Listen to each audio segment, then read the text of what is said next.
En este universo sombrío, ¿qué seríamos sin la luz? La luz se transmite, se absorbe, se refleja, se refracta y nos permite distinguir colores, matices y transparencias. Pero la luz no solo nos permite ver en la oscuridad, sino que con la habilidad suficiente nos puede ayudar a ver aquellas cosas que de otra manera son invisibles. Y es que la luz nos permite también estudiar aquellos objetos diminutos que forman parte del nanomundo. Hoy hablamos de cómo la difracción de la luz nos permite entender cómo se ordenan los átomos. Déjame contarte una de mis leyes preferidas de la física a la nanoescala, la ley de Bragg. Y más te vale darle like y suscribirte, porque me estoy poniendo mamadísima y ahora puedo repartir hostias como panes. Pero además, si me das like y te suscribes, ya sabes que me ayudas no solo a repartir hostias, sino también a repartir conocimiento. La ley de Bragg es extremadamente útil porque nos permite estudiar la materia cristalina, que es aquel tipo de materia cuyos átomos se disponen de manera repetitiva en el espacio, como ocurre con los minerales. Es decir, que es esa materia cuyos átomos están ordenados, como ya vimos en un vídeo que os voy a dejar por aquí arriba que hicimos hace 1000 años. Pero para hablar de esta ley tan curiosa del mundo nano, primero tenemos que hablar del mar. Y aquí podrías preguntarte, pero Ana, ¿qué demonios tiene que ver el mar con la materia cristalina? Trust the process.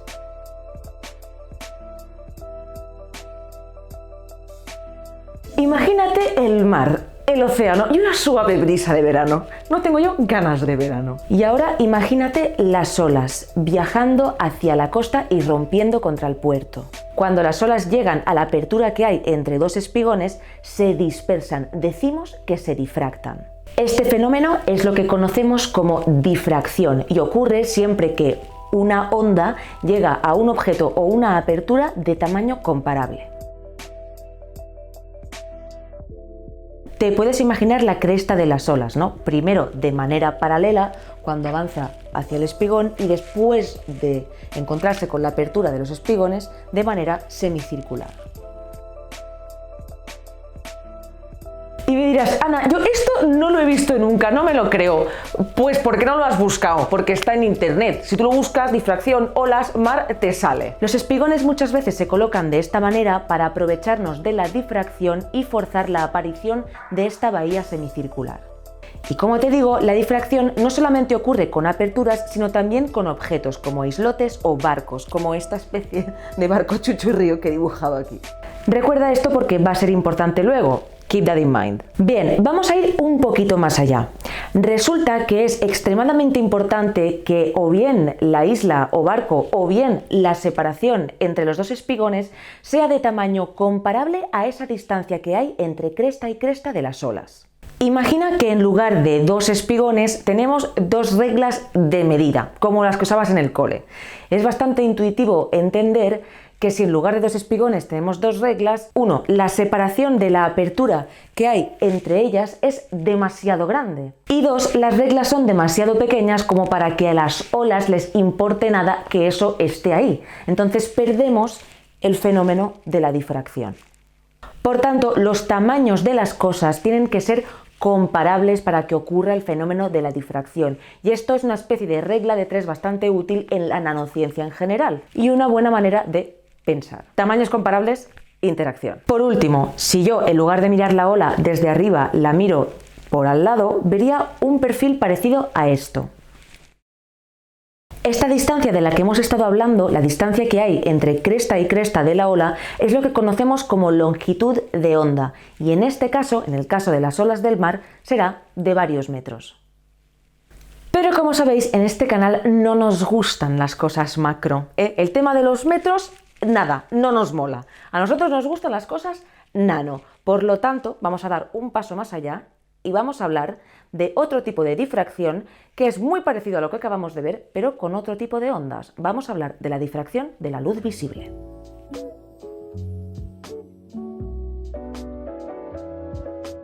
Hablemos de la luz visible, que está compuesta por fotones que viajan de manera parecida a cómo lo hacen las olas del mar, porque son ondas. Pero mientras que las olas del mar tienen la longitud de onda, esto que hemos visto aquí, que mide unos cuantos metros, la longitud de onda de la luz visible mide varios cientos de nanómetros, es decir, es mucho más pequeña. Para este ejemplo vamos a centrarnos en una luz de color rojo y vamos a decir que tiene una longitud de onda de 700 nanómetros. Con lo cual, si queremos que ocurra el fenómeno de la difracción, como ya hemos visto, vamos a tener que utilizar espigones o barcos nanométricos. O, lo que es más fácil y factible, perforar una fina línea de un grosor de aproximadamente 700 nanómetros mediante algún tipo de técnica avanzada de mecanizado. Cosa que obviamente no se puede hacer con un cúter, pero es lo que tenemos para ejemplificarlo.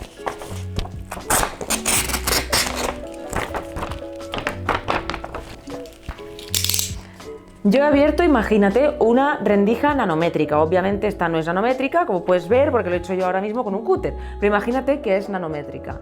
Esto es lo mismo que pasaba con las olas del mar, lo que pasa que visto en planta.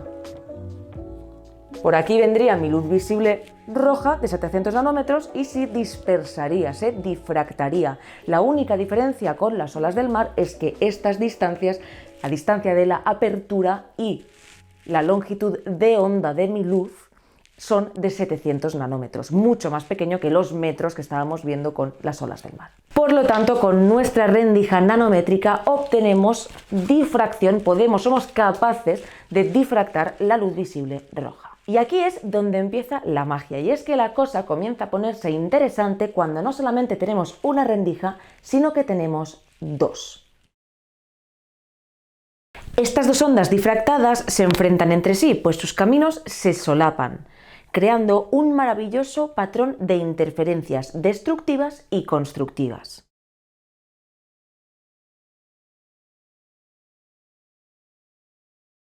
Cuando las ondas se encuentran en un punto y están perfectamente en fase, máximo, máximo, mínimo, mínimo, son iguales, entonces lo que tenemos es una interferencia constructiva, en cuyo caso la amplitud de las dos ondas se suman y la onda resultante tiene una amplitud más grande que las dos que la precedían. Por el contrario, cuando las ondas se encuentran en antifase, máximo con mínimo, perfectamente al contrario, entonces lo que tenemos es una interferencia destructiva. En una interferencia destructiva lo que pasa es que al sumar estas dos ondas nos da cero.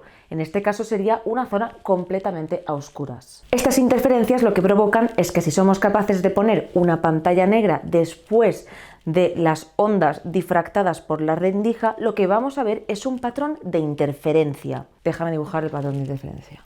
En verdad lo he hecho azul y estoy hablando de una luz roja. Voy a dibujar las de color rojo porque las había dejado azules para las olas del mar, pero como estamos hablando de luz roja no quiero liar a nadie, voy a volver a dibujarlas pero de color rojo para que veáis el patrón de interferencia. Que no se diga que no os cuido.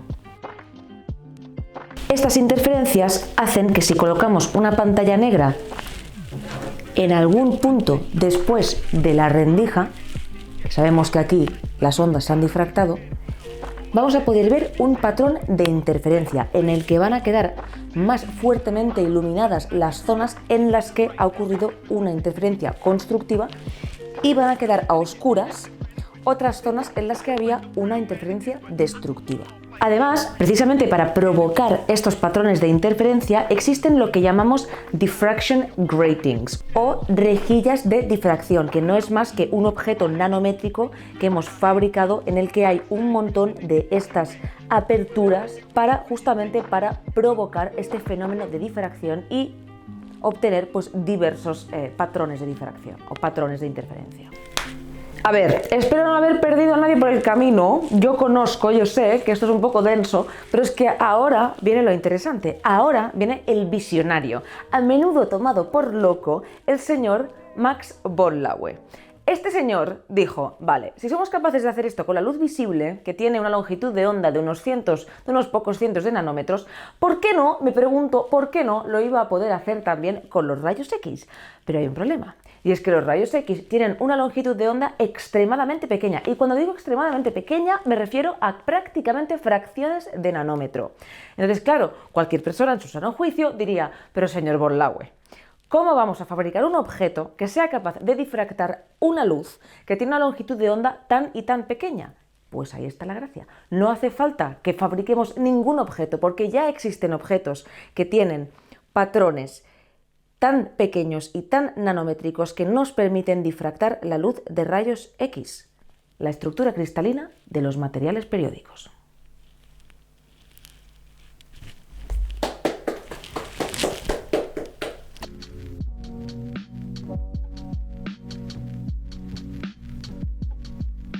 Para difractar los rayos X, en lugar de utilizar espigones o islas u objetos de metros o de nanómetros, lo que vamos a utilizar son las estructuras cristalinas de los materiales, ¿no?, que tienen los átomos ordenados. Von Laue se preguntaba, o él teorizó, si esto funcionaría. Y vaya si funcionó. Resulta que Von Laue irradió una fina capa de sulfuro de zinc, que es un material cristalino, con un rayo X, o con una fuente de rayos X, mejor dicho, y puso una pantalla fotográfica después de la muestra que es capaz de iluminarse o de marcar las zonas donde han ido a parar los rayos X. Pudo comprobar que aparecían varios puntos en la pantalla que había puesto, lo cual significaba que la muestra cristalina, este material, el sulfuro de zinc, difractaba los rayos X, obteniendo un patrón de interferencias o un patrón de difracción de manera parecida a como acabamos de ver con la luz roja, esta vez compuesto por una serie de puntos. Este patrón de puntos,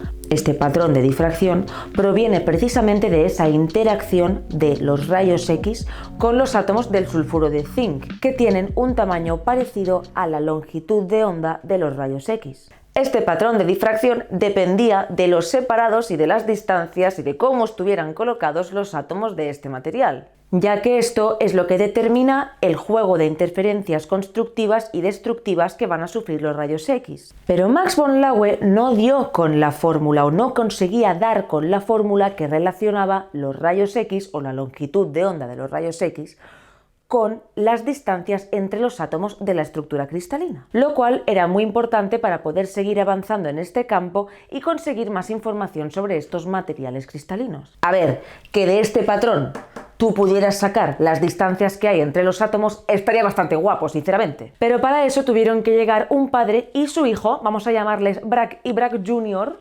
que desarrollaron una fórmula que precisamente hace eso, relacionar los rayos X con las distancias entre los planos atómicos. Estamos hablando, por supuesto, de la ley de Bragg.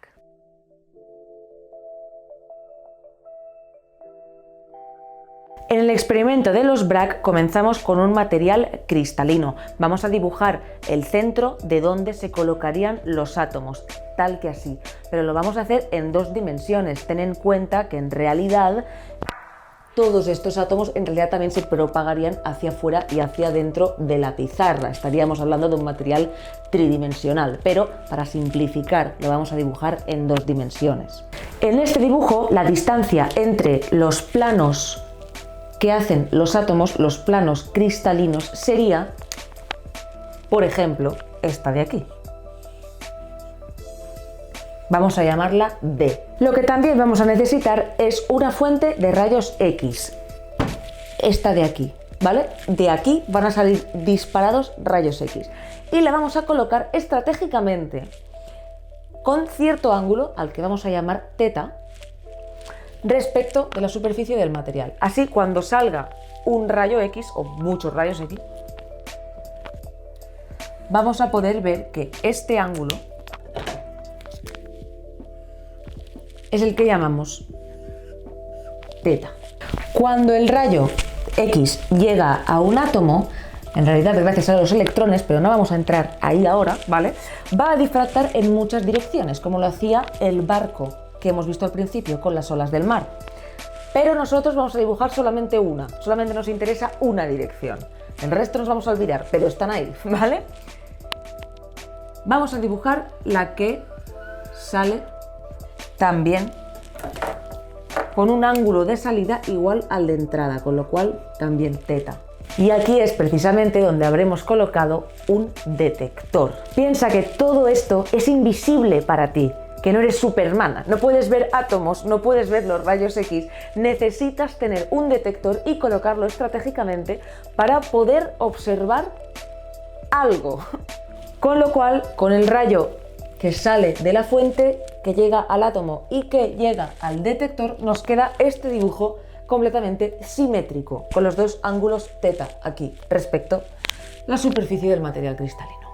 Y ahora brace yourselves, porque aquí viene la magia, ¿vale? Vamos a dibujar un segundo rayo X, en realidad sale de la misma fuente, tiene la misma fase, sale del mismo sitio, ¿vale?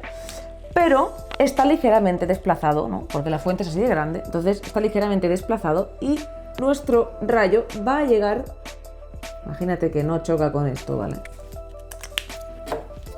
Lo pasa, ¿vale? Pasa.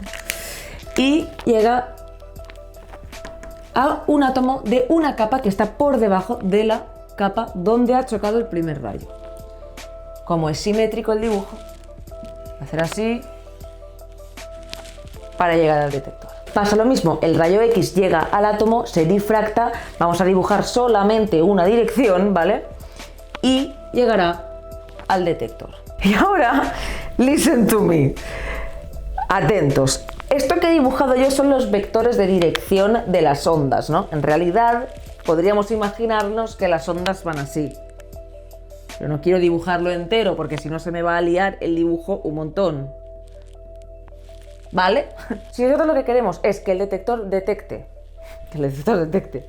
una intensidad potente, una intensidad que sea grande, necesitamos que haya una interferencia constructiva y no una interferencia destructiva, porque si es destructiva, entonces el detector no va a ver nada.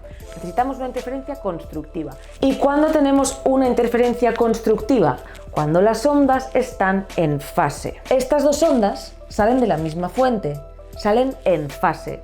Las dos tienen el mismo máximo en el mismo sitio, el mismo mínimo en el mismo sitio. Están en fase. Queremos que lleguen en fase, pero hay un problema. No es un problema, pero hay una cosa en la que se diferencian, que es básicamente que esta de aquí ha recorrido un camino más largo, con lo cual es posible que lleguen desfasadas. Pero hay una manera de asegurar que llegan en fase, y es que el desplazamiento extra que ha hecho el segundo rayo sea igual o un múltiplo de la longitud de onda. Si yo tengo estas dos ondas que han salido del mismo sitio en fase, ¿cómo puedo asegurar que estén en fase? Pues si yo las desplazo exactamente una longitud de onda. Es decir, que esto de aquí se desplace aquí. Si yo lo he desplazado justo una longitud de onda, esto sigue estando en fase, porque coinciden los mínimos con los mínimos y los máximos con los máximos. O sea que lo que necesito es que la diferencia de recorrido que tiene este segundo rayo respecto del primero sea un múltiplo de la longitud de onda. Con lo cual, este camino extra tiene que ser n veces la longitud de onda. ¿Y qué es esta distancia? Me preguntarás, esta sería la pregunta que hay que hacer ahora. Pues entonces hay que echar mano de nuestra amiga la trigonometría. Vamos a dibujar esta línea paralela aquí, que es la misma, y la paralela esta aquí. Esto de aquí es una vertical, esto de aquí son dos ángulos rectos, esto de aquí son dos ángulos rectos. Por trigonometría sabemos que este ángulo es el mismo que este ángulo. ¿Y esto de aquí qué es? Es el seno del ángulo por la hipotenusa, que es esta distancia de aquí, que curiosamente, no curiosamente, es a propósito, es la distancia entre los planos atómicos. Por lo tanto es D, que es la hipotenusa, por el seno del ángulo por 2. Y esto, para asegurar una interferencia constructiva, tiene que ser n veces la longitud de onda. 2D seno de θ. Y esa es la ley de Bragg. Y ahora déjame que te lleve a mi laboratorio y te enseñe la aplicación real de la ley de Bragg con una máquina de difracción de rayos X o difractómetro de rayos X. Vamos a analizar una muestra de cemento Portland en polvo, como este que tengo aquí. Como extra, hemos hecho un análisis que no es la difracción de rayos X, pero os lo enseño para que entendáis lo complejo que es el cemento. Esto es una imagen de microscopio electrónico con análisis químico que se llama EDX, Electron Dispersive X-rays, de lo cual podemos hablar otro día, que nos muestra qué elementos hay en cada zona. Como ves, el cemento es un material complicado, pues está compuesto por muchos materiales diferentes. Si yo le pido al programa que me enseñe dónde hay aluminio, calcio y magnesio, por ejemplo, se iluminan estas zonas, así que posiblemente se trate de una fase como un aluminato de calcio con magnesio o algo así. No lo sabemos. Solo sabemos que en estas zonas intersticiales hay aluminio, calcio, magnesio y que en los granos sobre todo hay silicio. Esto es lo que sabemos de la muestra, ¿no? Vale, pues ahora cogemos el polvo de nuestro material y lo empacamos en el portamuestras. Lo introducimos en el difractómetro de rayos X que tiene la disposición que hemos visto antes. Fuente de rayos X, muestra y detector. Para iniciar el experimento, la máquina va a ponerse en un ángulo Z inicial y luego va a ir analizando la señal que llega al detector a medida que va cambiando el ángulo Z. O sea, va a hacer un paneo de ángulos Z para ver cuándo ocurren interferencias constructivas. Cuando haya una interferencia constructiva va a haber un pico, cosa que veremos en el difractograma, en el cual tenemos un eje que representa el ángulo y otro eje que representa la intensidad de la señal, y vamos a obtener un patrón, algo que llamamos difractograma. Y ahora metemos este difractograma en el sistema y le pedimos que lo compare con sus bases de datos y nos dirá que aquí es muy probable que haya, pues en este caso, pues una fase de un silicato de óxidos de calcio, magnesio y aluminio. Y más cosas, o sea, aquí habría ya que mirar todas las fases que me está sugiriendo y determinar qué cosas tienen sentido y cuáles no. Además, como podemos relacionar los rayos X con la distancia que hay entre los planos atómicos, gracias a estas bases de datos también podemos obtener información sobre el espaciado de cada una de estas fases cristalinas que componen nuestra muestra y saber qué tipo de estructura tienen. Y así se han estudiado una infinidad de materiales cristalinos. Tenemos difractogramas específicos en bases de datos para cada uno de ellos. Y es vital en ciencia de materiales para estudiar el entresijo de átomos que son los materiales cristalinos y también para poder identificar materiales en muestras que no sabemos muy bien qué tienen. Espero que os haya gustado volver un poco a la nanofísica.